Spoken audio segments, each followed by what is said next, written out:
dirais plutôt au sens de lignée lignée de population. Par exemple, on parle de race anglaise, de race française, il y a des races un peu partout. La définition de Galton repose sur une croyance en l'existence de races différentes, pouvant être classées selon leur qualité. Pour comprendre comment cette hiérarchie entre les races humaines s'articule, et donc ce qui peut les améliorer, il faut rappeler que pour Galton, les caractères humains, qu'ils soient considérés comme des défauts ou des qualités, sont héréditaires. Je cite, « Il est aujourd'hui quasiment certain que les caractéristiques physiques de tous les êtres vivants sont assujetties aux mêmes lois héréditaires. De même, les propriétés mentales, comme le caractère ou la capacité, qui ne sont que partiellement mesurables, suivent ces mêmes lois. » De quelle hérédité parle Galton? Elle se fonde sur une distinction entre les caractères patents, attributs personnels, apparents, mais non transmissibles, et les caractères latents, ancestraux, non apparents, mais transmissibles. C'est ces derniers qui sont le fond commun d'une famille et ne sont repérables qu'à l'examen de ses membres, des membres d'une famille, des membres d'une société, alors que les propriétés patentes ne sont que des manifestations concrètes, individuelles, plus ou moins accidentelles. Cette conception porte en soi la critique de toute politique voulant régler les problèmes sociaux par l'amélioration du milieu. Si le but est donc d'améliorer l'humanité, il sera fondamental de sélectionner les individus apparentés à des familles de races supérieures. Galton concède que n'importe quel individu puisse avoir le talent et les dons nécessaires à son ascension sociale, mais il considère que, de toute façon, s'il ne s'agit que de caractères patents, cet individu ne présente aucun intérêt à un projet eugénique. L'hérédité telle qu'elle est entendue par Galton implique que la supériorité d'une personne ne se mesure pas seulement à sa réussite personnelle, mais se voit surtout à la prospérité d'une famille. La famille prospère, il la définit de manière assez simple, c'est celle dont les enfants sont parvenus à occuper des postes supérieurs par rapport à ceux qui étaient leurs camarades de classe. La famille, c'est un thème récurrent dans la pensée de Galton. On peut d'ailleurs voir ça parmi les mesures qu'il propose, puisqu'il considère qu'il est nécessaire de repérer les traits des différentes familles de mérite. C'est pour ça qu'il propose l'établissement systématique de généalogie, et c'est aussi ce qui l'a sans doute inspiré à inventer. Il a inventé une technique qu'il a appelée la photographie composite, qui consistait à prendre beaucoup de photos de personnes types, on va dire, donc soit des criminels, si on cherche la physiologie type du criminel, soit des personnes de talent, si on cherche à établir ce à quoi devrait ressembler le prototype de l'homme de talent. Donc voilà, il cherchait par ça souvent à établir un archétype physique. Pour Galton, la qualité génétique implique l'ascension sociale. Son eugénisme est donc aussi bien au service des individus génétiquement supérieurs que de l'élite sociale. L'hérédité gouvernant l'évolution, il faut limiter les unions entre les personnes ne présentant pas de compétences particulières et multiplier celles qui unissent les individus supérieurs. Afin que son projet ou son idée de société meilleure se réalise, Galton considère que plutôt qu'imposer, et ça c'est un détail assez important, plutôt qu'imposer, l'eugénisme doit devenir un réflexe, doit être digéré et devenir comme une seconde peau. Plus que des mesures eugéniques concrètes, donc, il imagine une société où l'opprobre social pèserait sur les unions dégradantes et le prestige lié à la supériorité serait un véritable moteur. Pour cela, la théorie de l'évolution des espèces récente, les lois, en tout cas sa formulation darwinienne récente, les lois de l'hérédité et de l'eugénisme doivent être introduites dans la conscience nationale comme nouvelle religion. Donc, je viens d'expliquer le sens de la définition d'eugénisme de Galton. Maintenant, il sera intéressant de se pencher sur ce qui motive l'eugénisme. Pourquoi, tout simplement. Tout d'abord, donc, je rappelle, le contexte est celui de la théorie de l'évolution de Darwin, qu'il a exposé dans l'origine des espèces, publié en 1859. Petit détail d'ailleurs, Galton est le cousin de Charles Darwin. Donc, si Darwin postula une sélection naturelle des espèces dans le cadre de la lutte pour l'existence, Galton s'empara de sa théorie afin d'énoncer que chez les peuples civilisés, cette sélection naturelle ne joue plus son rôle en raison de divers facteurs. Là, on retrouve un truisme de la pensée eugénique de l'époque, que ce soit du XIXe siècle ou du début du XXe siècle. La civilisation, les progrès de la civilisation mettent en échec l'évolution naturelle. Évolution naturelle qui est souvent entendue à l'époque comme un progrès. Donc les guerres, par exemple, exterminent les hommes les plus doués, considérant que les hommes les plus doués se trouvent en première ligne du front. La médecine permet aux individus les plus faibles de survivre, les classes populaires sont plus fécondes. Laisser les indésirables ronger comme un cancer la santé collective du peuple mènerait assurément à sa détérioration graduelle et à sa ruine ultime.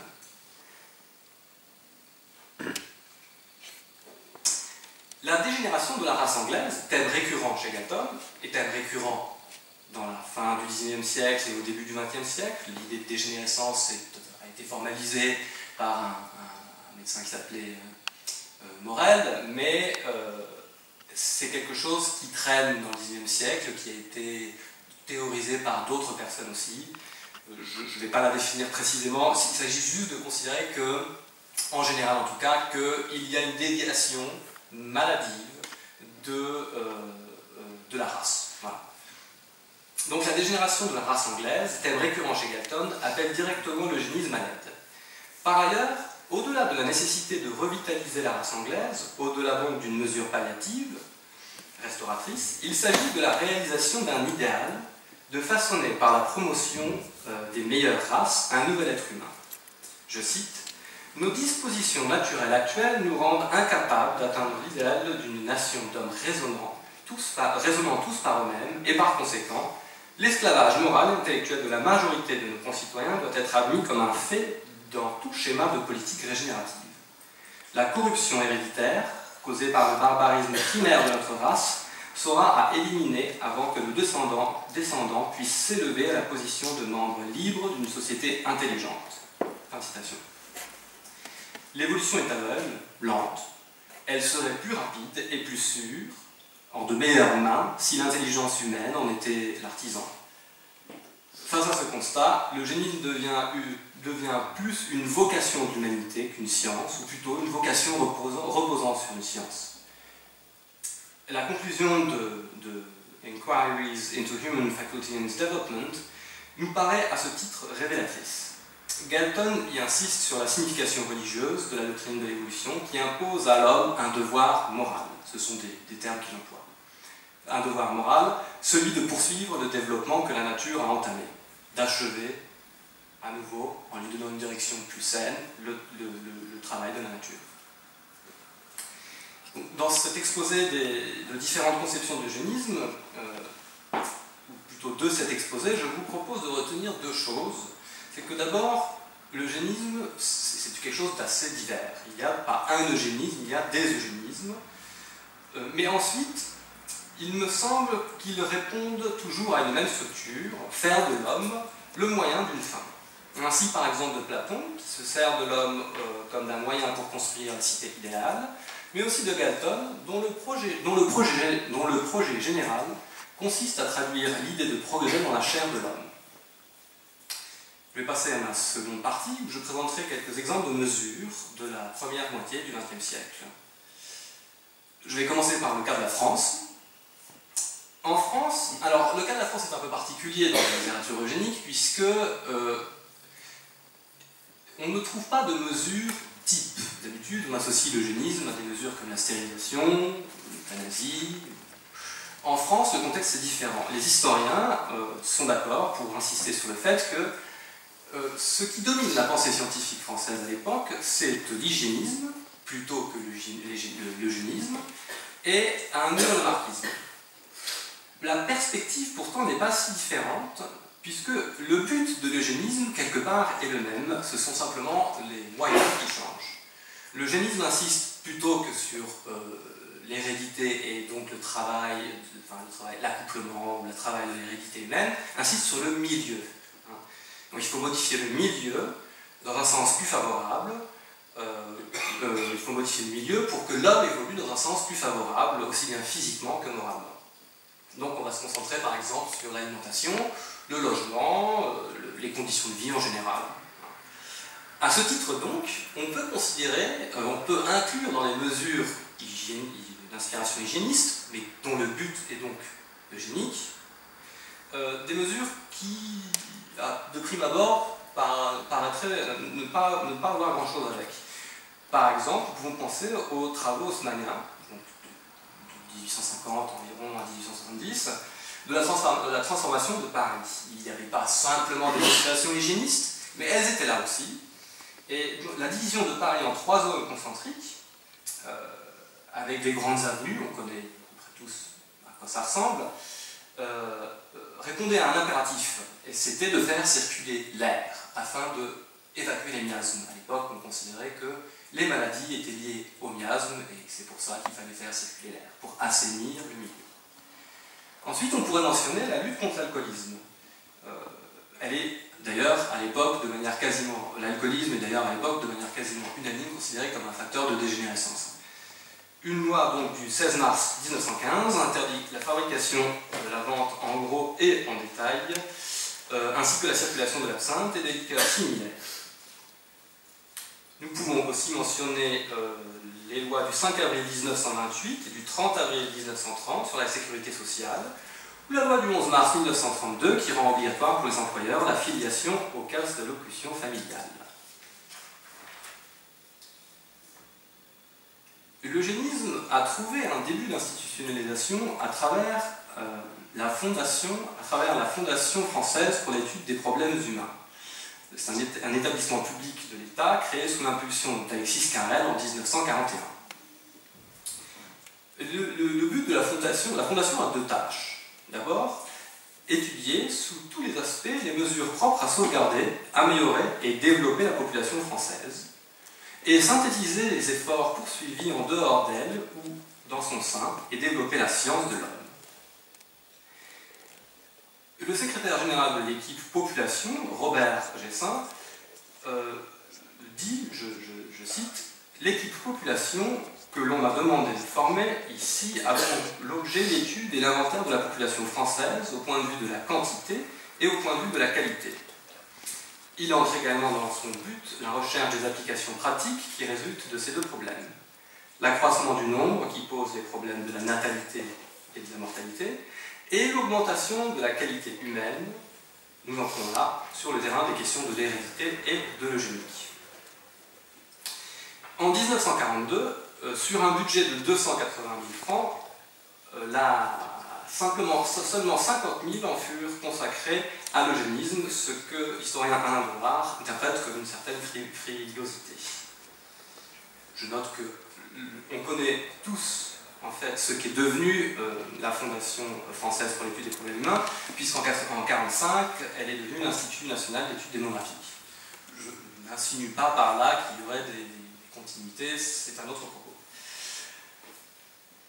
La Fondation française pour l'étude des problèmes humains mis à part, une autre mesure a trouvé son inspiration dans l'eugénisme. C'est une mesure qui est en général considérée comme l'aboutissement de l'eugénisme français, et c'est le certificat prénuptial. Il est institué par la loi du 16 décembre 1942 relative à la protection de la maternité et de la petite enfance, et la loi du 29 juillet 1943 relative au certificat médical avant le mariage, puis confirmée par une ordonnance de 1945 qui crée l'article 63 du Code civil. Voilà. Selon celui-ci, il est obligatoire de présenter un certificat médical prénuptial à l'officier d'état civil, un certificat médical prénuptial datant de moins de 2 mois avant la célébration du mariage. L'article 6 de l'ordonnance précisait que l'attention du médecin doit se porter particulièrement sur les affections contagieuses ou chroniques susceptibles d'avoir des conséquences dangereuses pour le conjoint ou la descendance. Celui-ci devait avoir la forme d'une attestation d'examen médical, exempte de toute indication de santé de l'intéressé.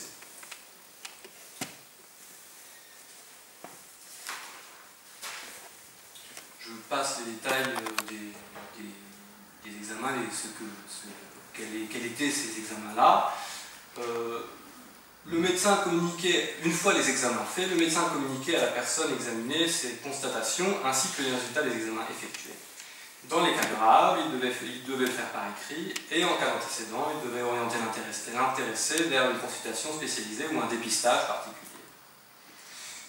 Notons que le certificat prénuptial, mesure qui peut paraître anecdotique, fut longtemps discuté par les eugénistes au début du siècle, avant de trouver qui soit transformé en loi. En 2007, cependant, il a été supprimé, donc il n'existe plus. C'est une mesure qui n'existe plus. Il ne faut pas voir nécessairement dans la suppression du certificat médical quelque chose qui aurait à voir avec une prise de conscience eugénique, avec l'eugénisme en général. Les justifications qu'on trouve dans les débats parlementaires ont trait à une simplification des procédures. En tout cas, c'est le nom de la loi qui l'a supprimé. Et on mentionne bien sûr que vu le nombre important de naissances hors mariage aujourd'hui, c'est une procédure qui paraît un petit peu superflue et bien sûr aussi qui coûte cher à la sécurité sociale. Dernière petite précision sur le certificat prénuptial, on remarquera que si le certificat était obligatoire, ça ne permettait pas, il ne permettait pas à l'État d'interdire les mariages. Comme le dit Jean Sutter, la loi ne visait pas à restreindre la liberté, elle faisait appel au bon sens des intéressés. Le cas des États-Unis est un tout petit peu différent en ce sens-là. Aux États-Unis, en 1914, une trentaine d'États avaient promulgué des lois limitant le droit au mariage des malades mentaux. Dans la plupart des cas, les mariages étaient considérés comme nuls. En général, c'est juridiquement tout à fait logique et commun, cette interdiction a trait à l'incapacité juridique des personnes. Mais on trouve aussi parfois dans les lois des motivations et des arguments d'ordre génique. Une loi de 1996 de l'État de Connecticut interdisait le mariage et les relations extra-conjugales aux personnes non eugéniques lorsque la femme avait moins de 45 ans, qu'elle était donc en âge de procréer, et prévoyait une peine de 3 ans de prison en cas d'infraction. En 1899, le Michigan adopte une loi similaire interdisant le mariage aux faibles d'esprit, fous, syphilitiques et personnes atteintes de gonorrhée, prévoyant une peine de 5 ans d'emprisonnement ou une amende de $1000. Beaucoup d'États prévoient des mesures similaires, pour raccourcir un peu. Entre 1910 et 1930, de nombreux États se dotent de lois conditionnant le mariage à la présentation d'un certificat prénuptial ou l'interdisant à tous ceux qui sont atteints de maladies vénériennes ou contagieuses, de la syphilis et de la tuberculose notamment. Selon Daniel Kevles, c'est un historien important de l'eugénisme américain, la pratique répandue au XXe siècle de consulter des experts avant de définir une politique permit aux eugénistes, très présents dans les milieux scientifiques, d'exercer une forte influence. C'est par ce biais que le laboratoire pour l'étude expérimentale de l'évolution de Cold Spring Harbor, l'institution scientifique créée en 1904 par le biologiste Charles Davenport, grâce au financement de l'institution Carnegie, a pu peser sur la législation américaine. En 1910, Davenport y créa le Centre de recherche eugénique, organe chargé entre autres de propagande et de conseil génétique aux futurs mariés, et destiné à accueillir un fichier recensant les caractéristiques anthropologiques des Américains. À ce titre, en 1935, on peut noter que plus d'1 million, le fichier anthropologique contenait plus d'1 million d'entrées. Le biologiste Harry H. Laughlin, que Davenport avait placé à la tête du centre lors de sa création, fut nommé expert en eugénique auprès de la Commission d'immigration et de naturalisation de la Chambre des représentants en 1920. En 1920. Contre le péril étranger, de nombreux groupes avaient déjà essayé d'obtenir des lois freinant l'immigration, ce que les lois de 1882 et de 1902, d'exclusion des Chinois, et l'accord verbal entre le Japon et les États-Unis, de 1907 et 1908, avaient déjà commencé. En 1921, le Congrès vote une loi qui limite beaucoup plus l'immigration annuelle en provenance d'Europe. Et le Johnson Act, nommé d'après Albert Johnson, qui avait présidé la commission d'immigration dont je viens de parler et qui a choisi Laughlin comme expert, fut promulgué par Calvin Coolidge en 1924. Le président des États-Unis avait alors publiquement déclaré « Les lois biologiques montrent que les Nordiques se détériorent lorsqu'ils se mélangent à d'autres races. »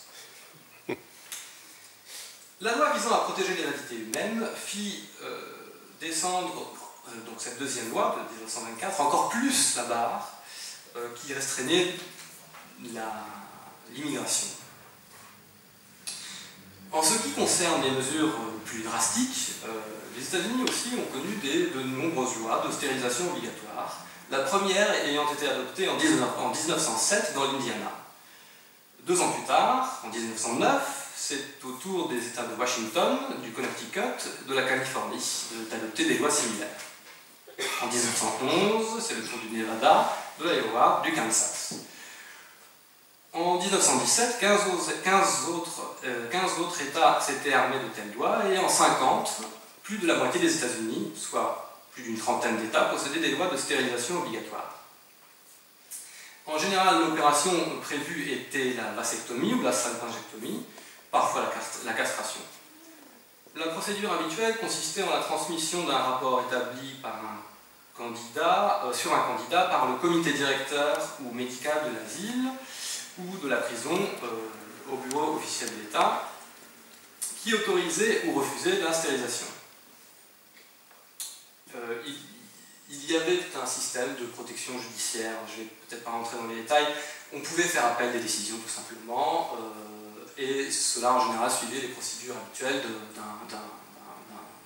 d'un litige. C'est-à-dire qu'on pouvait aller jusqu'à la Cour suprême, ce qui eut lieu, par exemple en 1924, à l'occasion d'un procès assez connu, dans lequel la Cour suprême des États-Unis a validé la loi de stérilisation et ordonné la stérilisation d'une personne.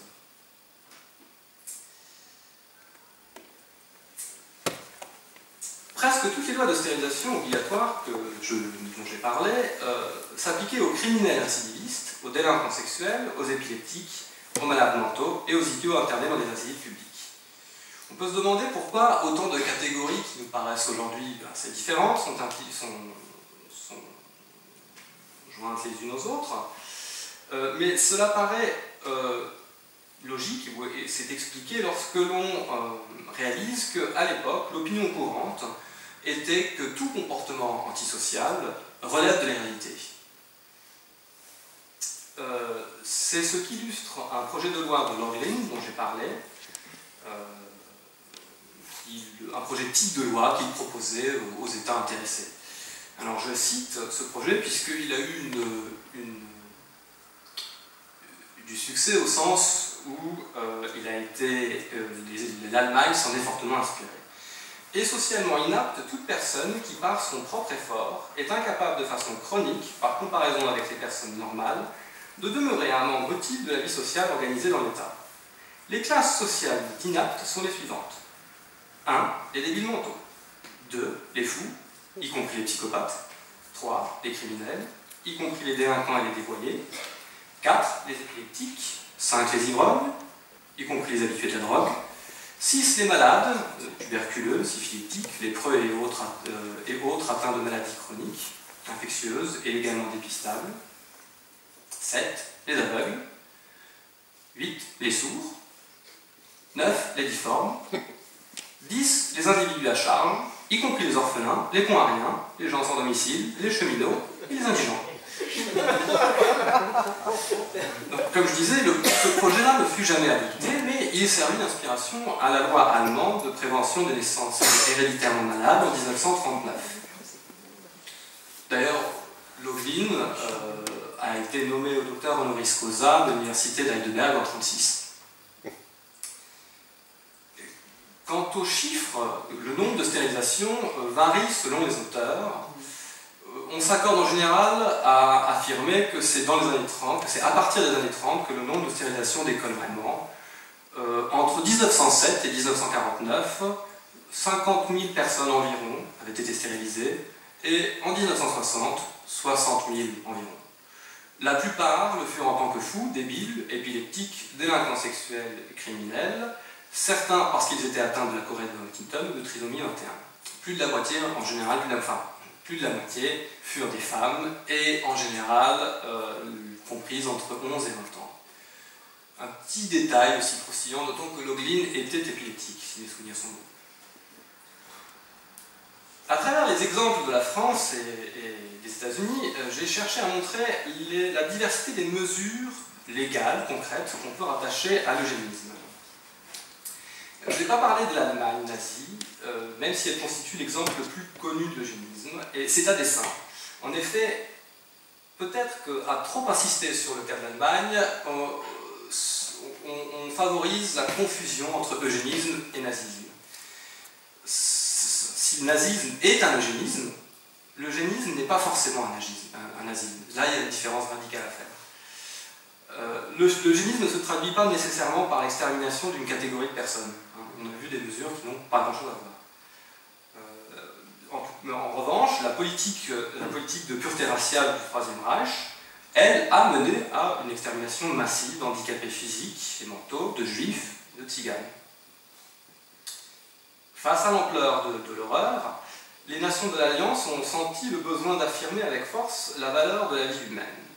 On retrouve cette intention dans le préambule de la Constitution française de 1946, je cite, « Au lendemain de la victoire remportée par les peuples libres sur les régimes qui ont tenté d'asservir et de dégrader la personne humaine, le peuple français proclame à nouveau que tout être humain, sans distinction de race, de religion ni de croyance, possède des droits inaliénables et sacrés. » Et c'est aussi cette même volonté qui a conduit à créer une nouvelle incrimination, à côté des incriminations de crimes de guerre, de crimes contre la paix, au tribunal de Nuremberg, une nouvelle incrimination donc, lors du procès de Nuremberg, l'incrimination de crimes contre l'humanité, crimes dont la gravité consiste en une atteinte à ce qui fait de l'homme un homme, sa dignité. Je vais passer à la seconde partie de ma présentation, où je vais étudier la dignité humaine, et d'abord la dignité humaine, et ensuite sa relation avec l'eugénisme contemporain. Donc, dans un premier temps, j'étudierai la dignité humaine afin d'expliquer la protection qu'elle offre. Dans un premier temps, je vais étudier la dignité humaine d'un point de vue théorique, du point de vue des sous-bassements philosophiques. Je ne vais pas faire toute l'histoire, ça serait beaucoup trop long, trop complexe aussi. Je vais aller assez vite. La dignité de la personne humaine, c'est une notion phare au XXe siècle et XXIe siècle, renvoie à l'idée qu'il y a quelque chose de sacré dans tout homme, quelque chose qui exige un respect inconditionnel, s'opposant à toute instrumentalisation de l'homme. Elle est ce qui donne une valeur égale à tout homme, quel que soit son genre, son sexe, son âge, sa couleur de peau, sa religion, sa race, quels que soient ses attributs. C'est en quelque sorte le dénominateur commun des individus composant l'humanité. Ontologique, c'est-à-dire qu'elle ne dépend pas des accidents de la vie, c'est quelque chose qui est et qui ne peut pas ne pas être. Elle est inhérente à toute personne humaine, indépendante de son comportement. Alors, sur quoi fonder la dignité humaine? Eh bien, philosophiquement, en général, aujourd'hui, ou très souvent, on renvoie à Kant. Je disais, l'histoire de la dignité humaine est plus longue, je m'en cantonnerai à Kant. Dans son œuvre Fondement de la métaphysique des mœurs, Kant opère une distinction entre ce qui a un prix et ce qui n'en a pas. Je cite, « Dans le règne des fins, tout a un prix ou une dignité, tout a un prix ou une dignité. Ce qui n'a que du prix peut être remplacé par quelque équivalent, mais ce qui est au-dessus de tout prix, et ce qui, par conséquent, n'a pas d'équivalent, voilà ce qui a de la dignité. Ce qui se rapporte au penchant et aux besoins généraux de l'homme a un prix marchand. Ce qui, même sans supposer un besoin, est conforme à un certain goût, c'est-à-dire à cette satisfaction qui s'attache au jeu tout à fait libre des facultés de notre esprit, a un prix de sentiment. Mais ce qui constitue la condition même qui seule peut élever une chose au rang de fin en soi, n'a pas une simple valeur relative, c'est-à-dire un prix, mais une valeur intrinsèque, c'est-à-dire une dignité. Les choses qui ont un prix sont quantifiables et interchangeables, et par conséquent, elles ne sont pas uniques. Ces choses-là ne sont pas des fins en soi, parce qu'on ne les poursuit pas simplement pour ce qu'elles sont en soi, mais parce qu'elles servent à satisfaire un but. Elles sont donc subordonnées à autre chose, elles sont asservies par un désir, ce qui les empêche d'être absolues. À l'opposé, se trouve ce qui existe indépendamment de tout objectif à réaliser. Je me cite, « Je dis que l'homme est en